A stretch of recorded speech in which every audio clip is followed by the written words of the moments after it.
Hello friends, welcome to another new class of history from class 10th under the topic of print culture and modern world। देखो, हम समझ चुके थे कि किस प्रकार से नई पुस्तकालय सामने आ रहे थे। हमने पेनी बुक्स के बारे में समझा, एक पैसिया किताब जिसको बोलते हैं, है ना, चैपमैन्स उनको बेचते थे, उनके बारे में समझा, और किस तरीके से एक वाइड रेंज बनने लगी किताबों को पढ़ने वालों के लिए, और लोगों के मन में एक जुनून, एक मेनिया सा क्रिएट होने लगा क्या, इन नई किताबों को पढ़ने के लिए, क्योंकि ये लीजर के लिए एक बहुत अच्छा टाइम था, टाइम पास के लिए बहुत अच्छी चीज थी। Tremble therefore tyrants of the world, इसका अर्थ क्या है? इसका अर्थ है कि दुनिया के जालिमों, जाग जाओ क्योंकि अब तुम हिलने वाले हो। ठीक, क्यों क्यों ऐसा कहा गया? क्योंकि अभी तक जो ऐसी व्यवस्थाएं थी जो दुनिया का शोषण कर रही थी, गरीबों और मजलूमों मजदूरों का शोषण कर रही थी, उन व्यवस्था के खिलाफ ये जो प्रिंट कल्चर है, ये जो किताबें हैं ना, ये जो नए आइडियाज किताबों के थ्रू पहुंच रहे हैं ना, ये एक रिवॉल्यूशनरी सिस्टम सिद्ध होगा, और कई सारे सिस्टम को बदलने के लिए रिवॉल्यूशन आएगा इन्हीं किताबों की वजह से। कई सारे जालिमों को उखाड़ के फेंक दिया जाएगा इन्हीं किताबों की वजह से। समझने की कोशिश करते हैं। 18th सेंचुरी का मिड आते आते एक कॉमन कन्विक्शन लोगों के मन में बन चुका था, एक कॉमन थॉट लोगों के मन में बन चुका था कि भाई किताब सिर्फ किताब नहीं है, ये सिर्फ समय पास करने का जरिया नहीं है, बल्कि ये एक ऐसा साधन है जिसके तहत आप प्रोग्रेस को बढ़ा सकते हो।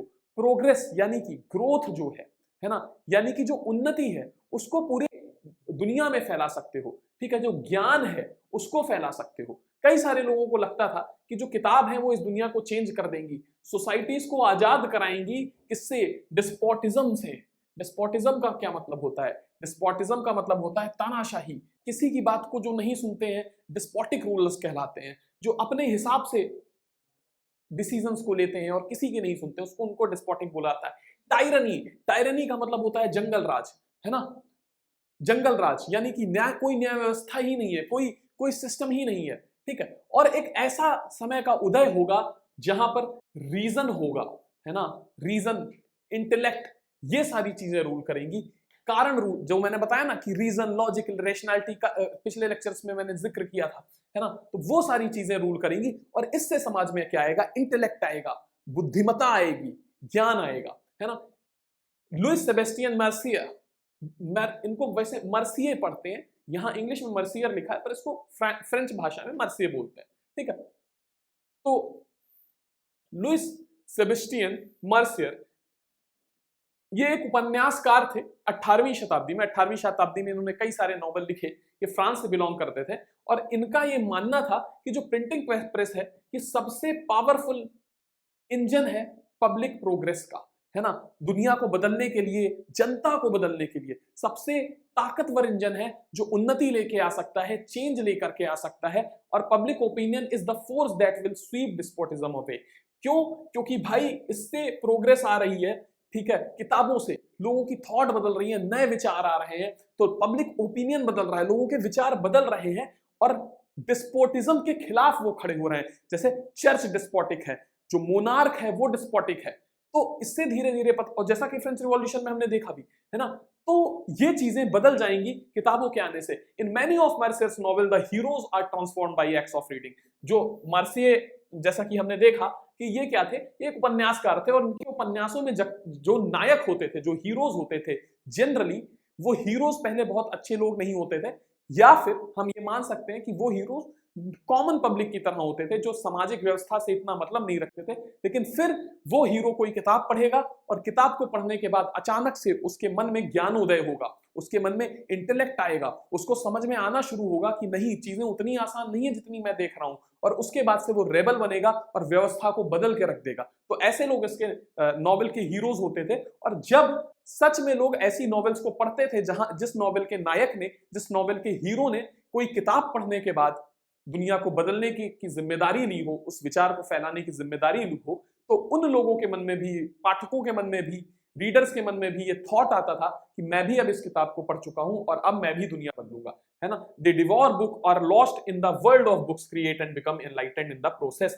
ये जो नायक होते थे ये किताबों में डूब जाते थे, बुक्स की दुनिया में डूब जाते थे, और बाद में एक ऐसे लोग निकल के सामने आते थे जो बहुत ज्ञानी होते थे, है ना।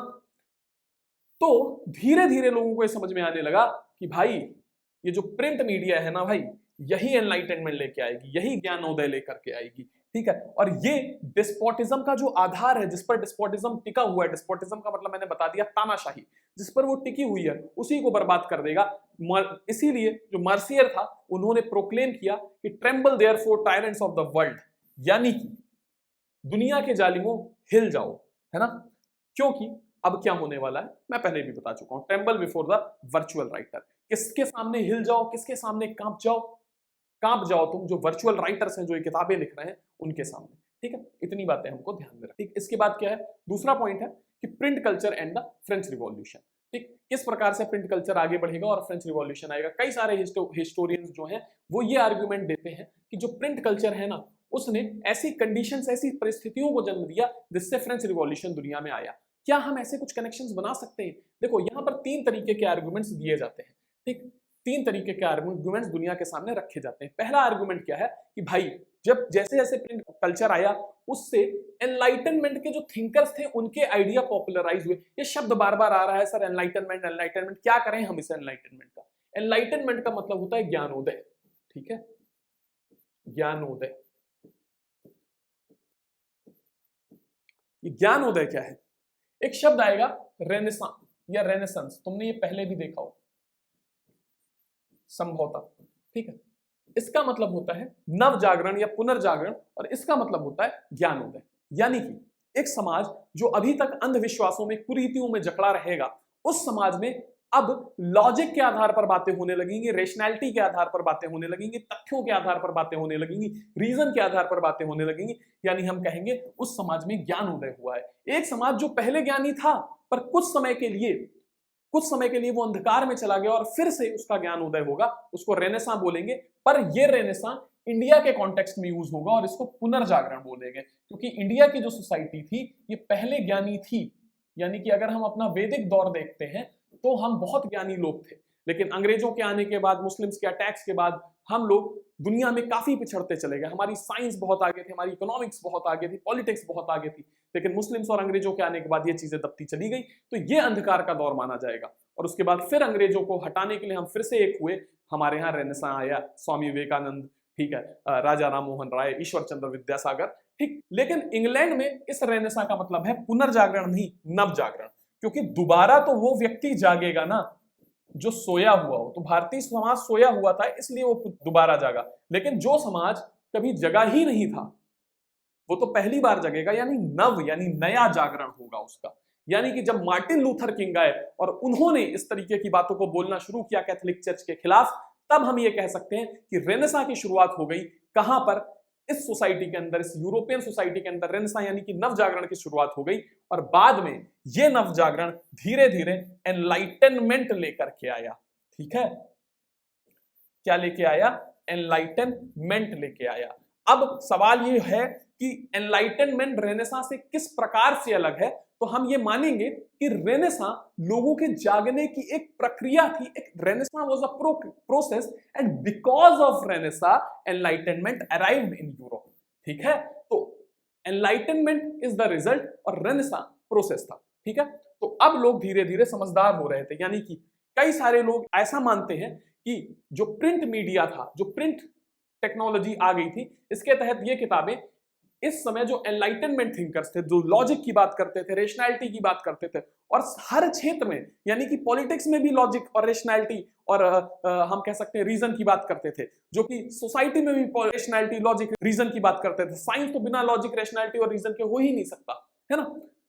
तो इन लोगों के थॉट्स अब आम जनता तक पहुंचने लगे। हम क्यों माने कि चर्च पेपर बेच करके हमारे पापों को क्षमा कर सकता है? हम क्यों माने कि धरती चपटी है? अरे जब लोग दुनिया में घूम रहे हैं, लोगों के पास पैसा आ रहा है, लोग पूरी दुनिया में घूम रहे हैं, तो उनको समझ में आ रहा है ना दुनिया कैसी है। आप जैसा चर्च हमको बताएगा हम वैसा क्यों माने दुनिया है? यानी कि और इन बातों को मान लेते हैं कि कोई व्यक्ति है जो दुनिया की वॉयस पे निकला, कोई व्यापारी है, वो इंडिया, क्योंकि इस समय यूरोपियन कंट्रीज जो थी वो कॉलोनीज बना रही थी, लंबी लंबी समुद्री यात्राओं में जाती थी, तो एक व्यक्ति जो निकला यूरोप से वो पूरी दुनिया देख के आया है।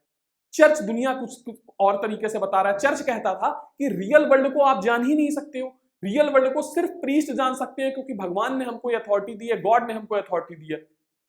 और रियल वर्ल्ड का इंटरप्रिटेशन ये अलग अलग तरीके से करते थे कि सूरज को हम जगाते हैं, दुनिया चपटी है, जब ये लोग दुनिया घूम कर आए, जो व्यापारी थे या जो अमीर लोग थे, तो उन्होंने कहा कि यार चर्च कैसी बातें करता है, तुम फालतू बेवकूफ मत बनाओ हमको, तुम कुछ नहीं जानते हो, भगवान ने तुमको कुछ नहीं बताया, दुनिया असल में ऐसी नहीं है जैसी तुम बता रहे हो, दुनिया ऐसी है। और इन बातों को जब छापने लगे ये लोग, तो यानी कि ये जो लोग थे ये एनलाइटेंड हो गए थे।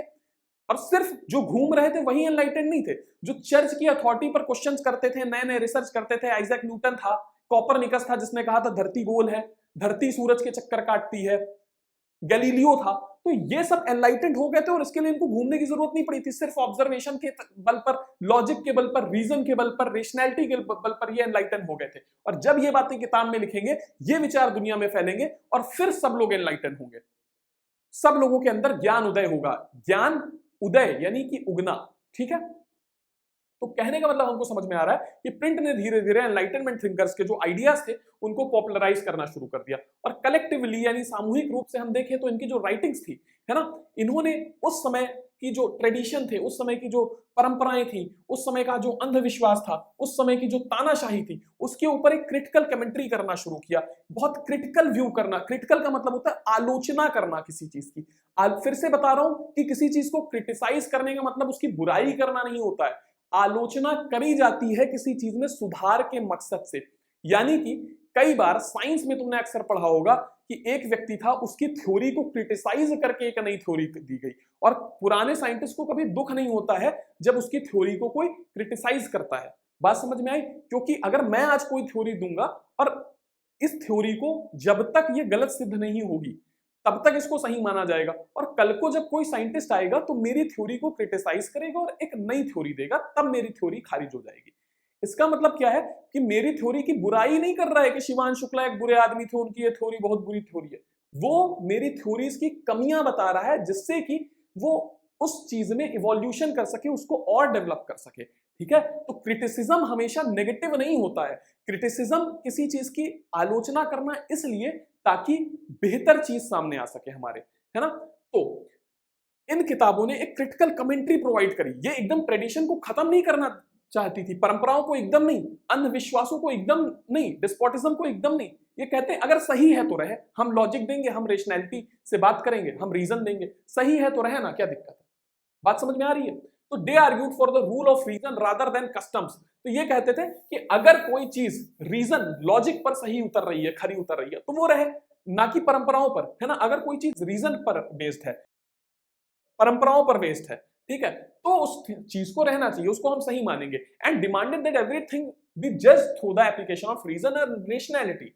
हर चीज को रीजन और रेशनैलिटी, तर्क के ऊपर और रेशनैलिटी के ऊपर परख कर देख लो, सही है तो ठीक है, कारण और तर्क पर परख के देख लो, ठीक है तो सही है ना। और उन्होंने हमले किए लगातार। चर्च की जो अथॉरिटी थी, चर्च ने जो पवित्रता के नाम पर कि हम बहुत पवित्र हैं, उसके नाम पर जो पूरी जगह अथॉरिटी, मतलब होता है डिसीजन लेने की क्षमता, जो लोगों के जीवन पर अथॉरिटी एक्सरसाइज करता था, यहां तक कि राजाओं को भी अपने कंट्रोल में रखता था चर्च। तो उस अथॉरिटी पर हमले किए, है ना। और राजाओं की जो मिली भगत थी चर्च के साथ, इसकी वजह से राजा जो थे वो तानाशाह होते थे, क्योंकि चर्च सपोर्ट करता था राजा को और राजा सपोर्ट करता था चर्च को। कैसे, समझने की कोशिश करते हैं। चर्च लोगों से कहता था कि अगर राजा की बात नहीं मानोगे, चूंकि राजा गॉड का रिप्रेजेंटेटिव है, धरती के ऊपर भगवान के समान है, तो अगर राजा की बात नहीं मानोगे, तो राजा की पॉलिसीज के साथ नहीं खड़े होगे, तो तुम पापी बनोगे, ठीक। राजा क्या कहता था? राजा कहता था, उल्टी सीधी पॉलिसीज निकालता था और इसके बदले चर्च को फायदे देता था। बड़ी संख्या में चर्च को लैंड ग्रांट्स देता था, जमीनें दान कर देता था। एक समय यूरोप की आधी से ज्यादा जमीन चर्च के पास ही थी और चर्च की इनकम पर कोई टैक्स नहीं लेता था। बात समझ रहे? तो इस मिली भगत से दोनों चीजें चल रही थी, है ना। तो एनलाइटनमेंट के समय जो लोग आए, उन्होंने चर्च की इस अथॉरिटी पर हमला करना शुरू किया, है ना। स्टेट की इस डिस्पोटिक नीति पर, तानाशाही रवैये पर हमला करना शुरू किया, जिससे जो सोशल ऑर्डर, एक ऐसा सोशल ऑर्डर, एक ऐसी सामाजिक व्यवस्था बन गई थी जो परंपराओं पर केंद्रित थी। एक समाज में उस तरीके से लोग रह रहे थे जो परंपरा पर केंद्रित था। जैसे कि जो क्रिश्चियन सोसाइटी थी, वहां पर एक बात बहुत प्रेवलेंट थी कि जो परिवार में पहली लड़की होगी उसको चर्च को दे दिया जाएगा और वो नन बनेगी। क्यों बनेगी भाई? नहीं नहीं, ईश्वर खुश होता है। अरे ईश्वर कैसे खुश होता है, ये समझाओ तो कहने का मतलब ये, इस तरीके की परंपराएं बाहर होने लगी, इन पर हमले होने लगे, है ना। जो सोशल ट्रेडिशन बन गया था, जिसके आधार पर लोग चलते थे, जो सामाजिक व्यवस्था बन गई थी, जो सोशल ऑर्डर बन गया था, वो परंपराओं पर बेस्ड था, रीजन पर बेस्ड नहीं था। बात समझ में आ रही है? तो इसके बाद में हम देखते हैं कि भाई कई सारे फिलोसफर्स हुए, है ना, इसके अलावा सोशल साइंटिस्ट हुए, जिसमें से वोल्टायर था, रूसो था। रूसो एक पॉलिटिकल साइंटिस्ट था, है ना, पॉलिटिकल साइंस में इन्होंने काफी काम किया। इन्होंने टू ट्राइटेज ऑफ गवर्नमेंट लिखी, गवर्नेंस का सिस्टम कैसा होना चाहिए, राजा को तानाशाह नहीं होना चाहिए, राजा और प्रजा एक दूसरे पर इंटरडिपेंडेंट है, हम राजा को टैक्स देते हैं, उसके बदले राजा हमको सिक्योरिटी देता है, राजा कोई हमारे ऊपर एहसान नहीं करता। ये सारी बातें किसने बताई? रूसो ने बताई। किसमें? अपनी किताब टू ट्राइटेज ऑफ गवर्नमेंट में। इसके अलावा वोल्टायर फिर ने फिलोसफी पर काफी काम किया, उन्होंने लॉजिक पर काम किया, उन्होंने रेशनैलिटी पर काम किया, उन्होंने कहा तर्क के आधार पर चीजों को परखो, रीजन के आधार पर चीजों को परखो, है ना। तो इन दोनों ही राइटर्स को बहुत ज्यादा मात्रा में पढ़ा गया, और जब इन रीडर्स को पढ़ा गया तो नए आइडियाज लोगों के मन में डेवलप हुए। किसके खिलाफ? डेस्पोटिक रूल के खिलाफ, राजा के और चर्च के, है ना। And those who read this books saw the world through new eyes that were questioning, critical and rational. और जिन नए लोगों ने इन नई चीजों को देखा, उन्होंने दुनिया को नई आंखों से देखा, नई दृष्टि से देखा। ये दृष्टि कैसे थी? ये सवाल उठाती थी, ये आलोचना करती थी, और रेशनैलिटी के तराजू में तौलती थी दुनिया को, सोशल ऑर्डर को, उन बातों को जिसको चर्च ने बताया था। ठीक है, तो जो हिस्टोरियंस के आर्गुमेंट थे, प्रिंट कल्चर आने से ऐसी कंडीशन बनी जिसने फ्रेंच रिवॉल्यूशन को पैदा किया। ठीक है, तो इसके तहत हम 3 आर्गुमेंट समझने की कोशिश कर रहे थे। उसमें से पहला आर्गुमेंट ये है कि किस प्रकार ऐसा माहौल बन रहा था जो फ्रेंच रिवॉल्यूशन को, राजा के खिलाफ, चर्च के खिलाफ लोगों को खड़ा करने में मदद करेगा इन राइटर्स की मदद से। दूसरा, क्या भाई फ्रेंच रिवॉल्यूशन पर असर हुआ इस प्रिंट कल्चर का? भाई जो प्रिंटिंग थी उसने नया कल्चर एक पैदा किया, डायलॉग और डिबेट का। लोग बातचीत करने लगे। हमने देखा था फ्रेंच रिवॉल्यूशन के दौरान सैलून्स में चर्चा होने लगी, क्योंकि लोग तो बहुत पढ़े लिखे नहीं थे, किताब को पढ़ने वाले लोग तो गिने चुने थे ना, पर लोग किस तरीके से, जिन लोगों को पढ़ना नहीं आता था वो चीजों को समझते थे, है ना। जगह जगह पर कहानियों को पढ़ा जाता था, इन चीजों को पढ़ा जाता था, और लोग इकट्ठा होकर सुनते थे, जो हमने पहले भी समझा इसी चैप्टर में। इसके अलावा प्लेज वगैरह के माध्यम से चीजों को लोगों तक पहुंचाया जाता था। तो अब जो अनपढ़ व्यक्ति भी था वो भी समझने लगा, वो नए विचारों को समझने लगा, वो चर्च के प्रोपोगेंडा को समझने लगा, वो राजा की डिस्पोटिज्म को समझने लगा, अनपढ़ होने के बावजूद। तो अब जब ये लोग खाली समय में इकट्ठा होते थे, सलून्स वगैरह में इकट्ठा होते थे, तो वहां पर एक नया कल्चर शुरू होने लगा, जहां पर लोग आपस में बातचीत करते थे, डिबेट करते थे, है ना। जितने भी समाज में नियम थे, जितने भी वैल्यूज थी, जितने भी नॉर्म्स थे, जितने भी इंस्टीट्यूशन थे, उनका रीवैल्यूएशन शुरू हुआ। ठीक है, उनके ऊपर डिस्कशन शुरू हुआ। और अब जो डिस्कशन पब्लिक कर रही थी वो ऐसी पब्लिक थी, वो पुरानी पब्लिक नहीं थी। समझने, अच्छा इन चीजों को समझने की कोशिश करते हैं। वैल्यूज क्या होते हैं? वैल्यूज का मतलब क्या है? वैल्यूज का मतलब होता है कुछ संस्कार। ठीक है, जैसे कि हर समाज में जिस चीज को नॉर्म मान लिया, देखो एक शब्द है नॉर्म। नॉर्म का मतलब होता है शब्द नॉर्मल से बना हुआ है। ठीक, शब्द बना हुआ है नॉर्मल से। जैसे कि हर समाज में एक अच्छा, ये जो नॉर्म बनते हैं ये अलग अलग समाज की परिस्थिति के अनुसार बनते हैं। फॉर एग्जाम्पल, जैसे कि हर समाज का एक जनरल परसेप्शन है कि बड़ों का सम्मान करना चाहिए। ठीक है, बड़ों का सम्मान करना चाहिए। क्यों करना चाहिए? क्यों करें बड़ों का सम्मान? अगर कई बार बड़े गलत भी होते हैं तो हमारे मम्मी पापा टोक देते हैं, ऐसे बात करते हैं बड़ों से, तुम बदतमीजी करो, तुम उल्टा जवाब दो। तो सवाल यह है कि बड़ों का सम्मान क्यों करना चाहिए? इसका कोई सीधा साधा सिंपल आंसर नहीं है, पर चूंकि वो बड़े हैं इसलिए हमको सम्मान करना चाहिए। यानी बड़ों का सम्मान लगभग लगभग तुम हर समाज में देखोगे। तो ये क्या है? ये नॉर्म है। बड़ों का सम्मान करना एक नॉर्म है, which is normalised in every society. जैसे चोरी करना नॉर्म नहीं है किसी भी समाज में। ठीक है, तुम चोरी करोगे तो इस बात को किसी समाज में एक्सेप्ट नहीं किया जाएगा। कई समाज में क्या होता है कि कुछ बातें किसी समाज में नॉर्म होती हैं और कुछ बातें किसी समाज में नॉर्म नहीं होती हैं। फॉर एग्जांपल, जैसे यूरोपियन सोसाइटी में तुम जाओगे तो वहां तुम देखोगे कि औरतें आराम से स्कूल में जाती हैं, पढ़ाई लिखाई करती हैं, जबकि तुम सऊदी अरब में कुछ समय पहले ही औरतों को कार चलाने की परमिशन मिली है। ठीक है, तो यानी कि तुम देख सकते हो कि दो समाजों में कई बार नॉर्म्स अलग अलग होते हैं। ठीक, तो एग्जाम्पल हम लेके चल रहे हैं, बड़ों का सम्मान करना लगभग लगभग हर समाज में नॉर्म माना जाता है।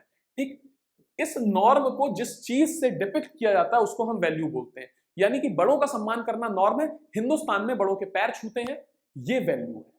जैसे ही बड़ा दिखेगा पैर छुएंगे, ये वैल्यू है। यूरोपियन सोसाइटी में कोई और वैल्यू होगी। बात समझ में आ रही है? तो इंस्टीट्यूशंस क्या है? कुछ संस्थाएं हैं। ठीक है, कुछ संस्थाएं हैं। इंस्टीट्यूशन हमेशा दिखते नहीं है, जैसे मैरिज भी एक इंस्टीट्यूशन है, विवाह एक इंस्टीट्यूशन है, ठीक है, स्कूल भी एक इंस्टीट्यूशन है, ठीक है, तो संस्थाएं हैं, तो कई सारी वैल्यूज ऐसी हैं, संस्थाएं ऐसी हैं, कई इंस्टीट्यूशंस हैं, ऐसी नॉर्म है जिनको अब किताबें आने के बाद, नए विचार आने के बाद रीइवैल्यूएट किया जाने लगा, उन पर पुनर्विचार किया, दोबारा से विचार किया जाने लगा। किनके द्वारा? एक ऐसी जनता के द्वारा जब जो अब ज्यादा अवेयर हो गई थी इन किताबों को पढ़कर। क्यों? क्योंकि उसके पास तर्क शक्ति आ गई थी, उसके पास कारण को पहचानने की शक्ति आ गई थी, ठीक है। तो इस वजह से अब वो उन बिलीफ्स को जिस पर पहले अंधविश्वास कर लिया जाता था उनको क्वेश्चन करेंगे।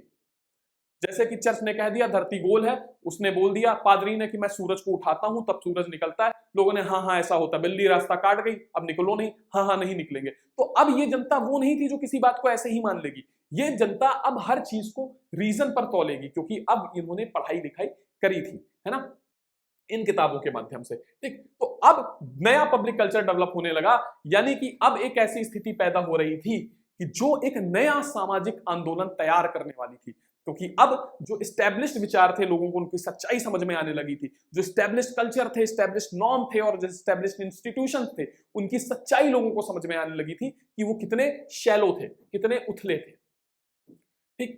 तीसरा इसमें क्या है? तीसरा ये है कि 1780 आते आते पूरे यूरोप के अंदर बहुत बड़ी मात्रा में इस तरीके का साहित्य आ गया, जो साहित्य क्या करता था, ऐसा लिटरेचर आ गया जो एक तरीके से मजाक उड़ाता था किसका?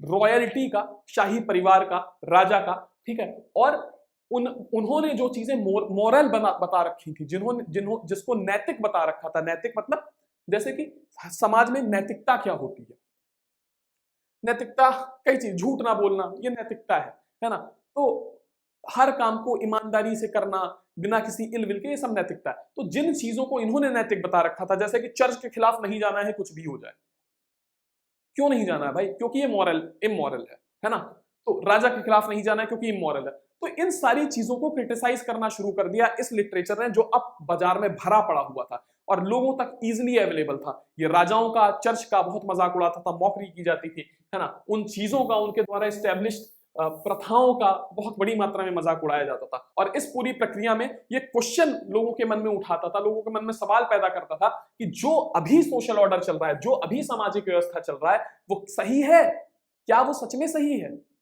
और इन चीजों को कैसे लोगों के मन में डाला जाता था?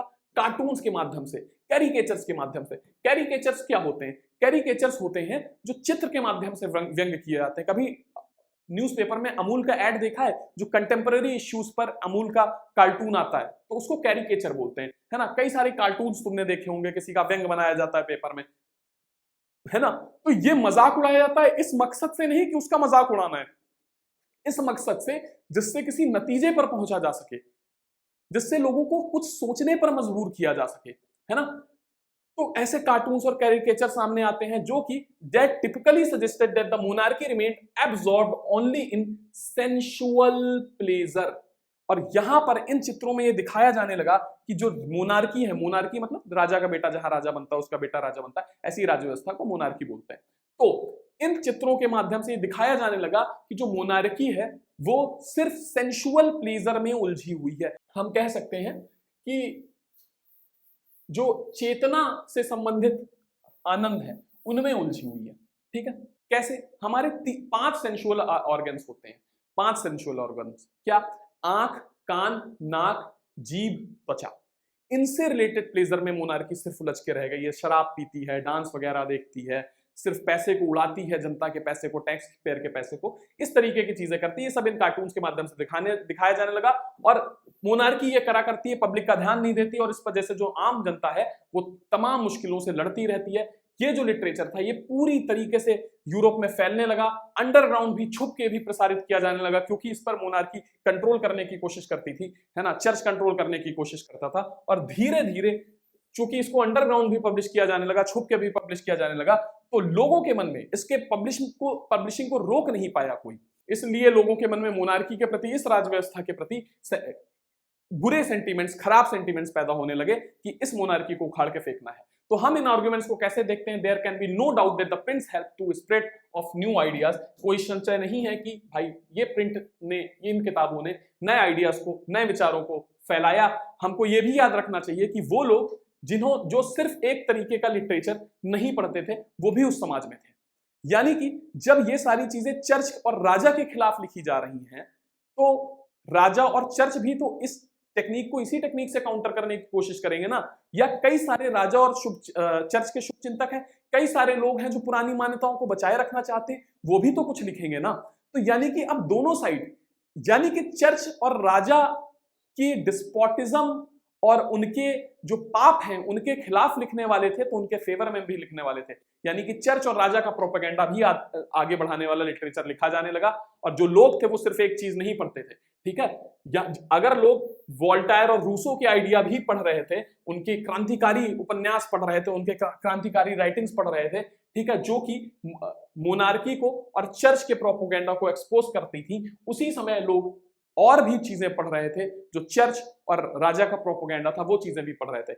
अच्छा, वोल्टायर और रूसो जैसे लोगों की लिखी हुई हर चीज जो चर्च और राजा के खिलाफ होती थी, लोग हर उस आइडिया को एक्सेप्ट नहीं कर देते थे। कुछ को लोग एक्सेप्ट करते थे और कुछ को रिजेक्ट करते थे, और यही होना भी चाहिए। आप अपने दूसरा ना आपको बताए क्या सही है, आप चीजें पढ़िए, खुद समझिए, खुद जानिए, खुद तय करिए कि क्या अच्छा है और क्या बुरा है। और यही लोग कर रहे थे। लोग कुछ आइडियाज को अगर एक्सेप्ट करते थे, कुछ विचारों को, तो कुछ को रिजेक्ट भी करते थे, ठीक है।